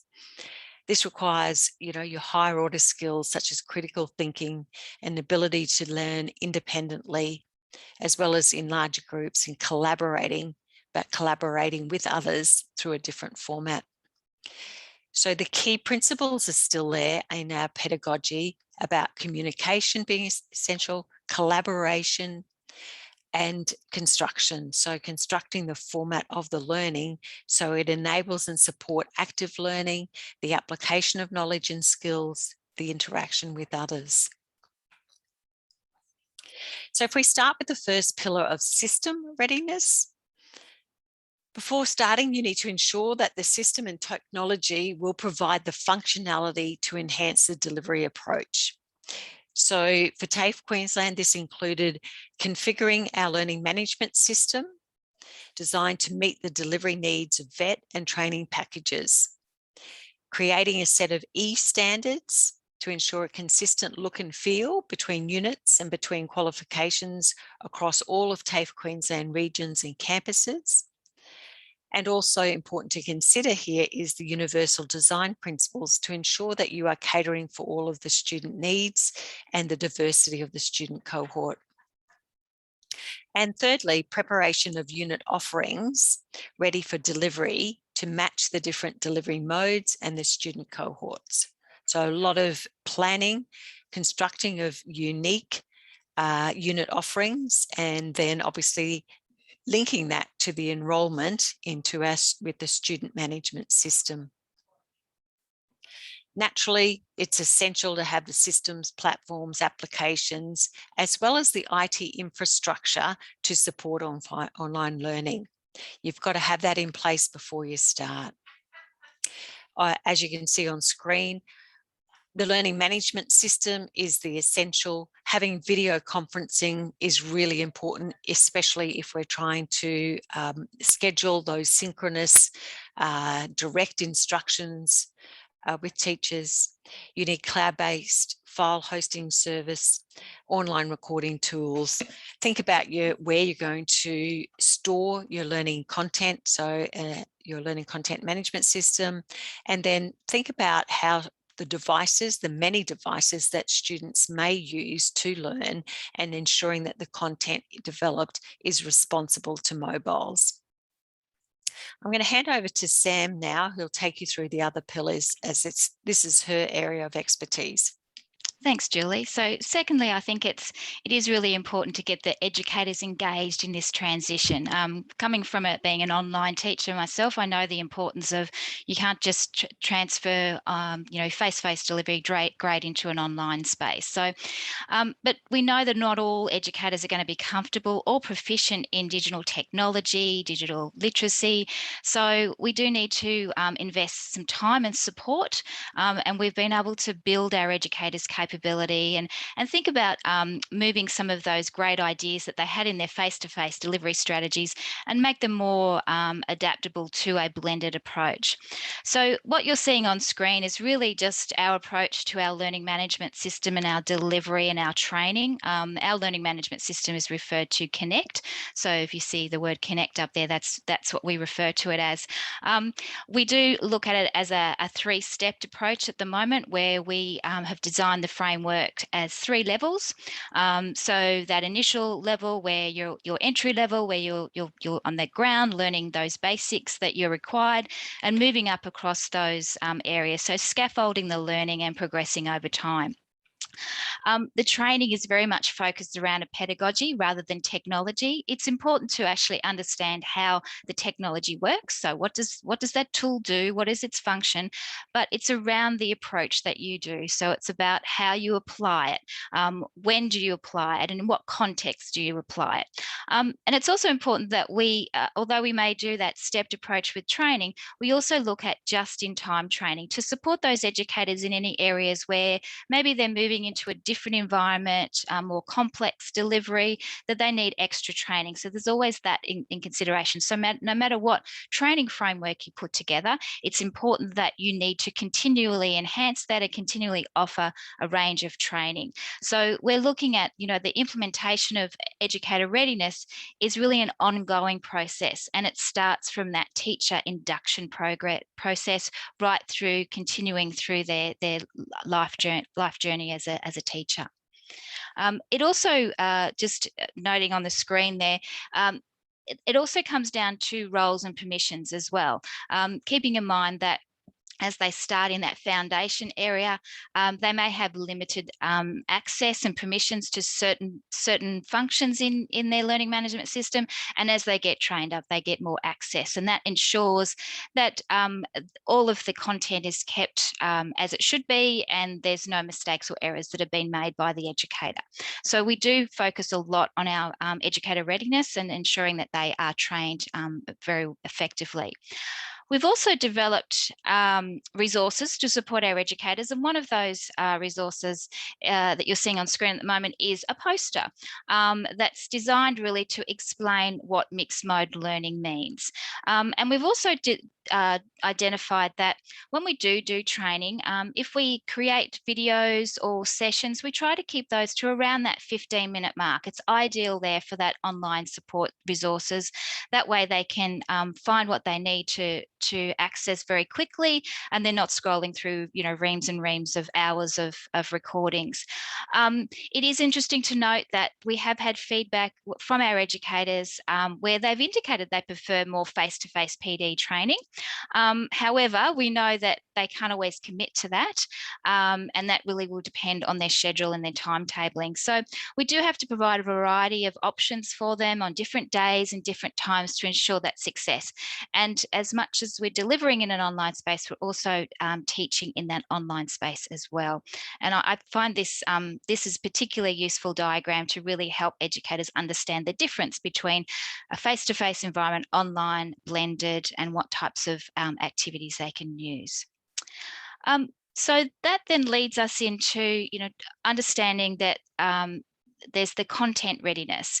So as much as it's important that our educator is ready, we need to know that the content that we have available to them is fit for purpose. So part of our TAFE Queensland strategy is really to create a unified product to market.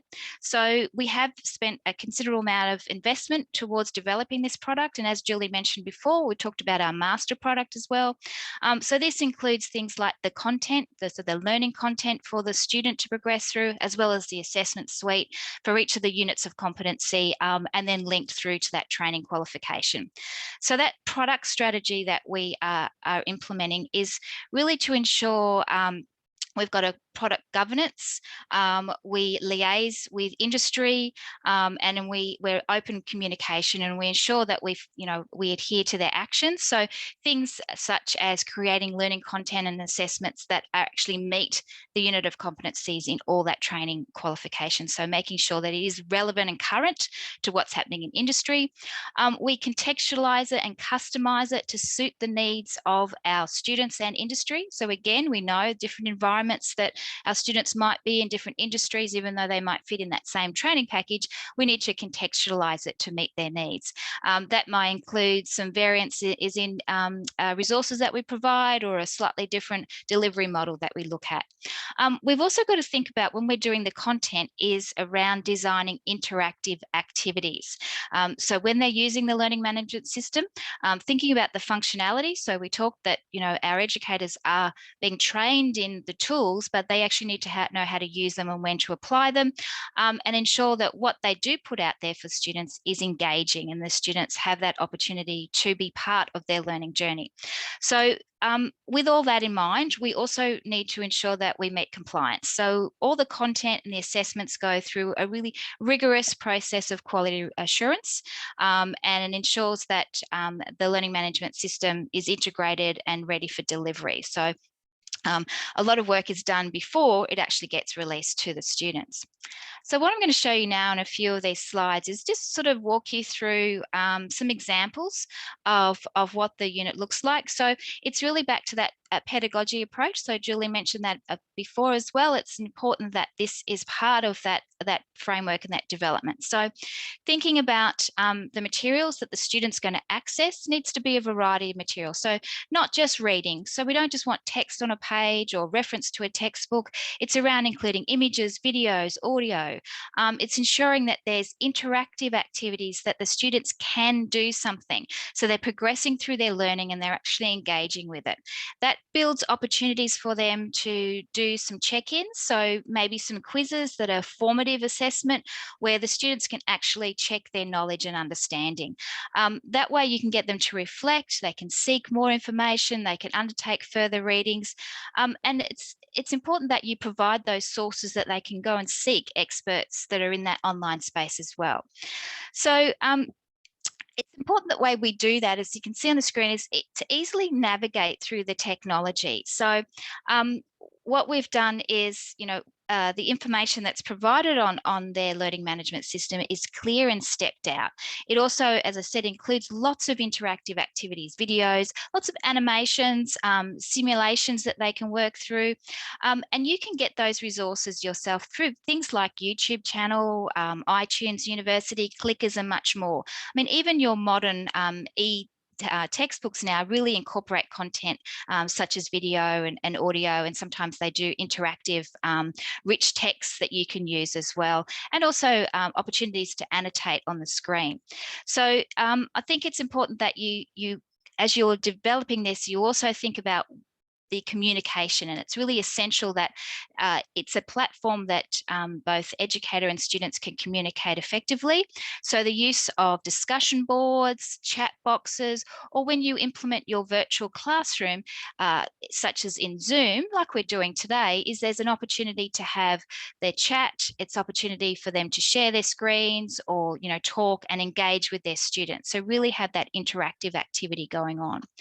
So the next screen is just, again, a little bit of a screenshot just to show you the layout of a unit of competency. And as you can see, there is I guess a scaffold approach as we're going through. So, they're learning resources, but then broken down individually for the students so that they know how they're progressing. What is really important for a student is also to know where they are and at their learning journey. So what have I completed? How much more have I got to complete? And Julie went through the type of learners earlier on, and those that just want to get through things, or those that are, quite keen to engage. So it's really great to have a progression bar on your learning management system too, so that the student knows just how much they've completed. Down the side here, normally we would have ticks if they've completed that, so they can see the progression as they go through. It's also thinking about the content. So images are nice, but images have to have a meaning. They have to have some relevance. So thinking about the visuals that you're using, rather than putting lots of text on a page, maybe think about incorporating a infographic or some sort of image that it gives more detail than having to read through that. You need to think about your students' accessibility. So thinking about their ability to actually interpret information on the screen. So having a variety of things where they can gain that information is really helpful. So in this case, we've got some text up the top, but we've also got that image which sort of breaks down and shows you the information around that healthcare area.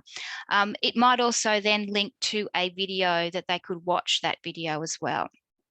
Which is on the next page, that just shows you that an embedded video. Important to think about also capturing the analytics of the student engagement within the learning management system.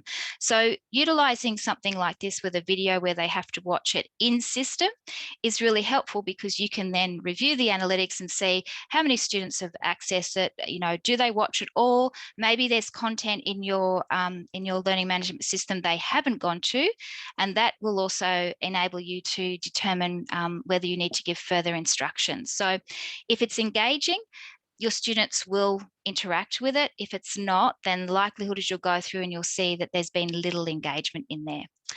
That too also works with your discussion boards. Having discussions is really helpful, particularly if you're doing more of a mixed mode delivery or online, where you don't get a chance to actually face-to-face communicate with your students. You might like to set some discussion posts at the end of each week or at the end of each content, or just gain some information around the students' understanding. As you'll see on screen here, it's important that you don't use closed questions in your discussions, where all you're going to generate is a yes or a no response from students. What you want to do is create some deeper learning. You want some activities and cognitive development happening. You want your students to really actually reflect on the learning that they're having. So it's really about asking them some questions for them to actually respond to, and giving them enough detail that they know how to respond to your question as well. And importantly, you should be, as an educator, popping in and out and checking on these discussions. It doesn't necessarily mean you need to be responding to every student. We know that educators probably couldn't do that on a regular basis, but checking in on that conversation. Is it in the right direction? Do I need to bring that conversation back to a different area? And just, you know, keeping aware, and the student knows that you're in there as well. That also helps in your learning management system to actually make the system more interactive, in that it's designed that you as a teacher don't necessarily have to set up all of these quizzes and activities. Make it interactive by having the activities embedded in there.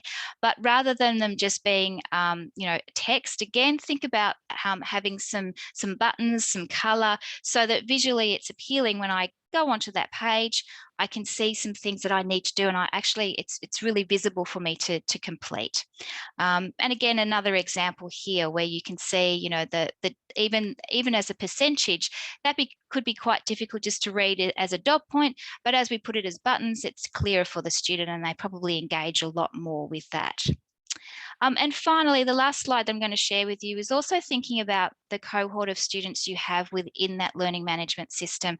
It'll all depend on how you set that up, but you have an opportunity to group your students. You might group your students by particular cohorts so that you know the levels of ability. That way you can actually interact with them individually as a group. You may like to group your students to create some activities such as a discussion board, and you only want certain students to respond to a discussion, so you can group them there. So having those group functionality is really helpful as well. Same as when you do your virtual classrooms in the Zoom, use those breakout room activities where you actually can do small group work. So take that face-to-face activities that you do in the class, those small groups, and think about how you can also include that in your learning management system and also your virtual classrooms as well. So I'll pass back over to Julie. Thanks, Sam. And if you don't mind going back one slide, you know, sorry, one, yeah, thank you. Really important is when you're teaching online, you know, it's so important for a teacher or educator to understand how the student is progressing. Are they fully understanding the concept? And when you're teaching online, it's very hard to gauge that, or it's harder than doing it face to face. So having a lot of these activities which are checking for understanding, and then your LMS can give you the analytics to show, you know, how many students got the answer correct, etc., is a really great way to track their progress. So I just thought that was worth sharing, Sam. Thank you. The last pillar that we haven't looked at yet is around student readiness, and it's so important. Students won't necessarily be natural online learners. Those that have come straight from school will have a better exposure, but those that have been in the workforce perhaps less so. So, you know, what is important is they do want to be well suited to the online or blended learning. So on our website, when a student is looking for a course to complete, as you can see, they can take this little quiz, which asks them a number of questions that can look at their suitability. The questions include things like, what's your preferred study style? How do you like to socialize with your friends? How much free time do you have? How tech savvy are you? How motivated are you to learn? What does your study space look like? Who do you have to support you through your studies? How are you asking for help? What's your ideal study location? What's the most important thing to you about your study experience? And from that, obviously, depending on the responses they provide, it will pop up at the end and identify whether they would be suitable to online learning, or perhaps it would indicate that they might be best to look for a more face-to-face on-campus option. Once the student has commenced learning and they first go into the learning management system, again, it takes a little bit of orientation to understand how to navigate through the learning content and the assessment that they're required to undertake. So it's important to not just include learning content, but to also include some tips and some guides. That can be video, could be, you know, links, words on screen, etc. But how to orient, to find your learning resources, how to submit your assessment, how to communicate online, etc. So you can see there a few of the key components of our learning management system. And then lastly, another helpful guide that we've provided on our website are just some key tips of how to prepare for online study. And then there's other tips of, you know, how to maximize, you know, your study.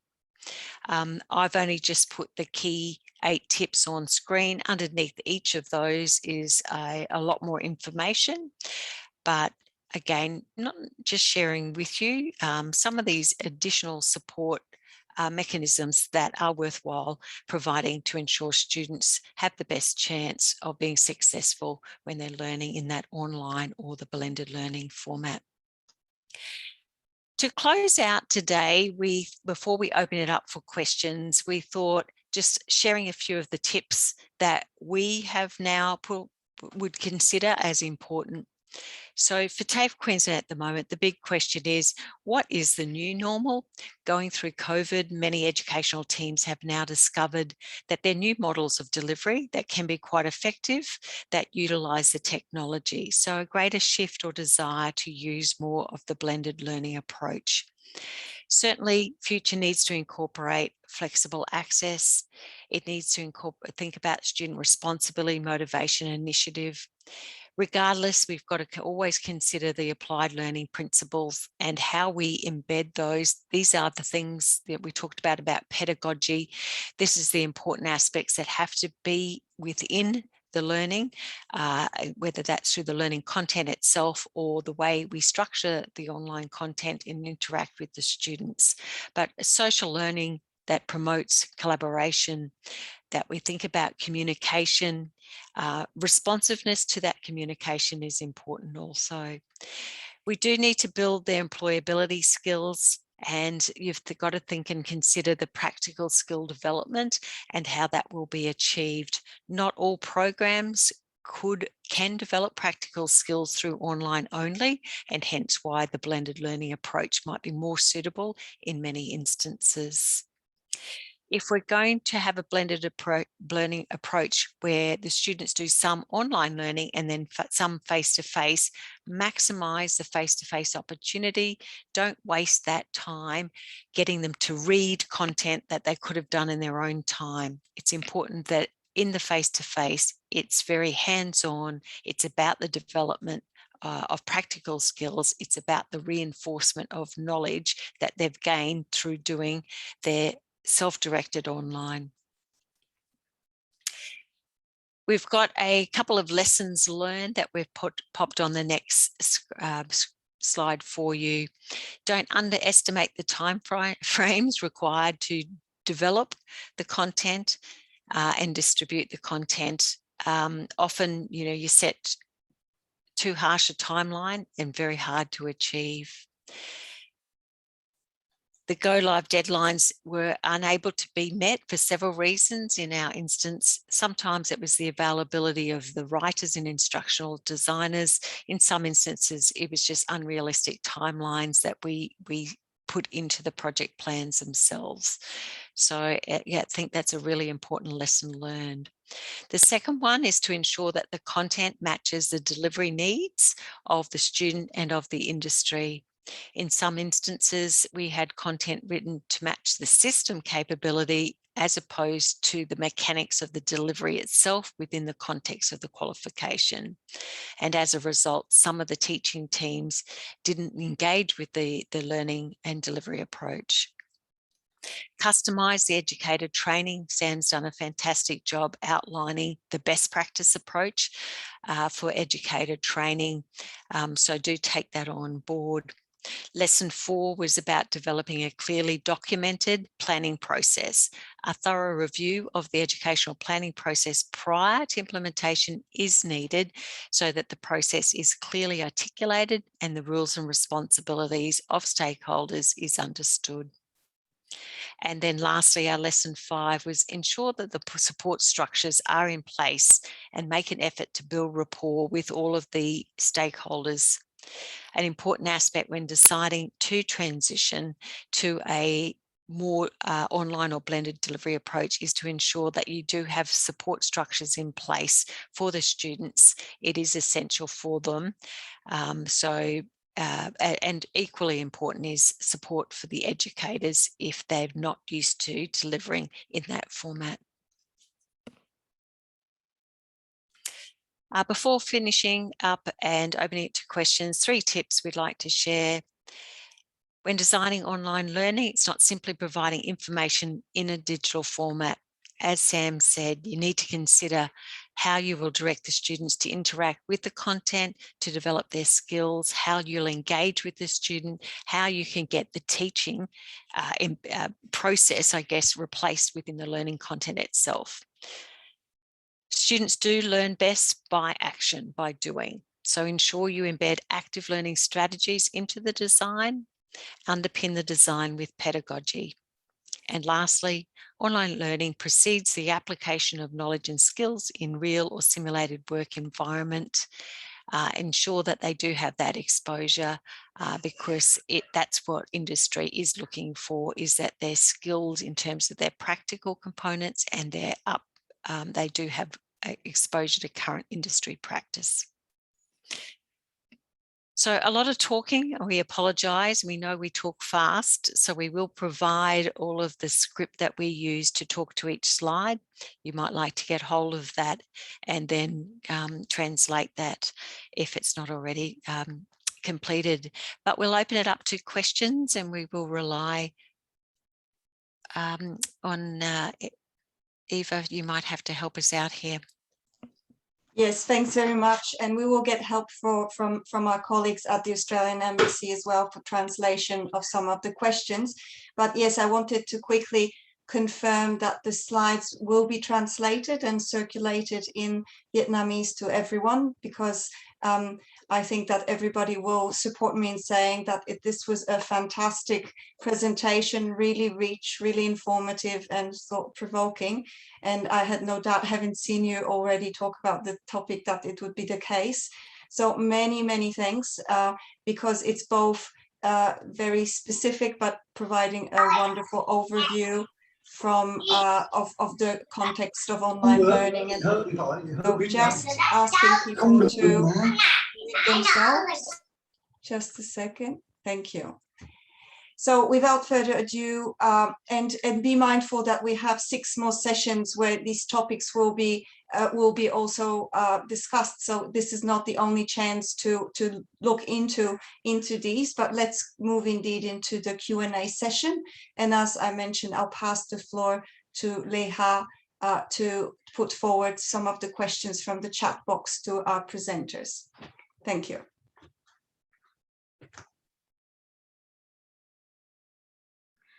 Dạ vâng ạ, cảm ơn cô Eva. Xin mời quý vị đến với một phần rất thú vị của bất kỳ buổi hội thảo nào, đấy là phần thảo luận. Tôi xin bắt đầu với câu hỏi đầu tiên ở trong hộp chat, đấy là vui lòng giới thiệu một vài công cụ để lôi kéo người học vào buổi học trực tuyến.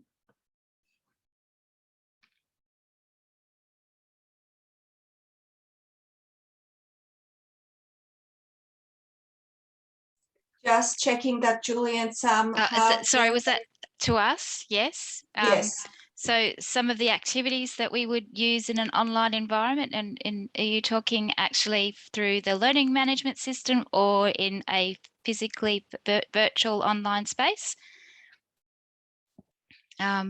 Let's say I'll take it with the let's say just talking in this environment. If it's a virtual online teaching environment, you might like to ensure that your students are pre-prepared. So if you do have any readings or you have any information that they need to get hold of, have that available for them prior to, and maybe even pose some questions to have some discussion. So when they come into that virtual classroom, you're not wasting your time having to go through all the content. They've already read the stuff and you've actually got some questions pre-prepared that they know you're going to ask. So they're actually getting into that space already. Think about doing some energizers. So making sure that if in an online environment, it's a lot different to a face-to-face, and you're probably already feeling it now that you've been in here for nearly 2 hours. It is a long time to keep people engaged in this space. So think about the timing and how long you're going to spend with your students. You might like to say, well, I have got allocated 2 hours, but break it up into segments so that you might start with half an hour. You might give them a break. It's not a break to go and do something else, but a break to go and do some other learning. So send them away to find something, research, and then come back, and you'll get more engagement with your students because they won't switch off. Having your cameras where appropriate can be useful to keep that engagement with your students as well. I could go on and on. There's lots and lots of really good engaging activities to do in a virtual classroom. You probably even have more opportunities to actually engage with your students when they're in this space, because you've got the chat function, you've got polls, you've got whiteboards. So you can actually see which students are engaging, rather than maybe in a face-to-face environment where you've got a lot sitting at the back of the classroom and you can't always see what they're doing. So there's lots of research out there around engaging students in online space. We do a lot of training for our educators around active learning, so strategies that they can incorporate in this space. I'm not sure if that's answered the question. Yeah, that's great, Sam. And I just wanted to flag that there'll be some future sessions on student engagement as well. So that provides a great foundation to then sort of dig into that topic a bit deeper. That's great. Thank you. Cảm ơn diễn giả. Tôi xin đọc câu hỏi thứ 2 ạ. Vui lòng chia sẻ những bước để soạn bài giảng online và các phương pháp kiểm tra đánh giá kết quả người học.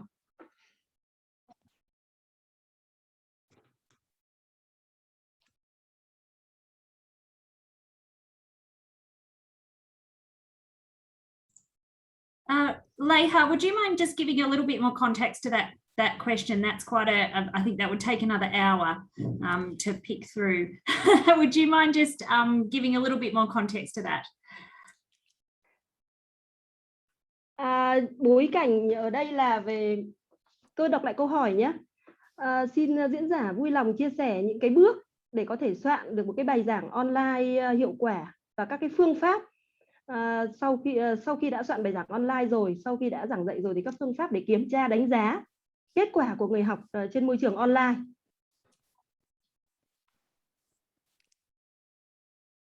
So Jen, is this the question regarding nursing? So maybe if I can jump in, so I can hear there are two questions there, one about, you know, the delivery and then assessment, flagging that we have specific session for each of these topics with also some great speakers. So I'm happy for Julie or Sam to quickly respond, but I'm also mindful that we only have 7 minutes to go, so it will have to be brief if we want to go through the questions. So yes, just the tip of the iceberg, if we may, today, and we'll come back to it at the later stage. If I don't know if it's a question in the chat I'm reading around the nursing students, but is that, I'm happy to respond to that one if that was it. Is it that one? I think there was one earlier, actually. Yeah, Julie, it's about, first of all, lesson planning, how to plan for an online lesson. And then the second part of that question was around the follow-up assessment. So again, knowing that that could take you an hour, just a really tip of the ice. And then if you want to roll straight into that nursing question, go from there. Yeah, look, I think important there with the lesson planning is there's got to be connection. So especially where you're expecting the student to do something in their own time, and then you're going to follow it up. If they're not connected, they will think that it's a waste of time doing their self-directed learning. It's got to be meaningful, it's got to be relevant, and you've got to connect it to the next lesson. So how I would structure it is always, you know, in terms of a template, it's like, what are they going to do self-directed in their own time? And then on the same row is, what am I going to do that's following up that allows me to show or apply the knowledge and skills so that you've got the direct connection over. Giving them an active task to do in their own time is really quite helpful.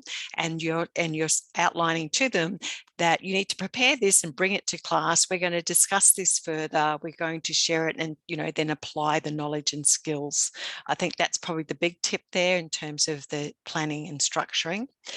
In terms of assessment, the most important part with assessment is you need to ensure that we provide sufficient time for the student to practice before we undertake assessment. So, you know, it would be incorrect to just teach them something and then assess them straight after. You know, they should have some formative assessment opportunities where have the opportunity to undertake, whether that's, if we're talking about written tasks, that they've got some practice questions, etc., that they can get feedback on before they sit then the summative assessment. If it's practical, enough time to actually practice those skills in a variety of different contexts. And then the last one was around the nursing. So look, nursing is one of our strongest programs at TAFE Queensland, and we do it very effectively, both in that blended learning approach as well as the face-to-face. Because of the heavy amount of practical skills, it is challenging to do it totally online. Obviously, they do need to come in to do the practical skill development. So whether that's coming in for a residential block, or for some students, it's more, you know, through the week, they'll do some online, come in for a practical class 1 day a week, or perhaps 2 days a week, whether that's at night, during the day, and so on. So I think the blended learning approach is the better approach there for the nursing. But in saying that, there is so many amazing resources available that utilize, whether that's virtual reality or augmented reality, where, you know, you see the heart and it's, you know, transposed into 3D. There's so many wonderful digital resources that you can use for nursing that really supplements the learning content. Hopefully that's enough. And just to also say that we will have a speaker who will talk about use of virtual reality in delivering nursing programs. So hopefully for those interested, hold on till I think it's the 4th or 5th session. Excellent little promo for her. Thank you. Just checking with Lehigh if there are any other questions, or maybe just one last one. Tôi xin đọc câu hỏi có thể là cuối cùng. Có 5 loại học viên trong lớp học như là trong bài trình bày vừa rồi của diễn giả, và tôi thấy rất là chính xác với thực trạng dạy online hiện nay. Thì tôi muốn là xin diễn giả gợi ý phương pháp giảng dạy, quản lý đối với từng nhóm học viên nói trên.